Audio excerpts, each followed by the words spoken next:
আসসালামু আলাইকুম। অনুরোধ করে ভিডিওটা শেষ পর্যন্ত দেখবেন, কারণ ছোট আমলই বড় নেকির কারণ হয়। ভালো লাগলে লাইক দিন, সাবস্ক্রাইব করবেন। খাবার খাওয়া শেষ করার পর আল্লাহর কৃতজ্ঞতা প্রকাশে কোন ছোট আমলটি করা আমাদের সকলের উচিত?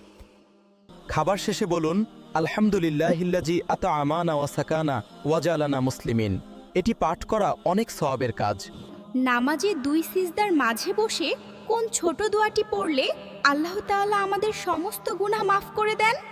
পড়ুন, আল্লাহুম্মা গফিরলি ওয়ারহামনি ওয়াহদিনি ওয়াআফিনি ওয়ারজুকনি। এই দোয়াটি ক্ষমা ও রিজিক লাভের জন্য অত্যন্ত কার্যকরী।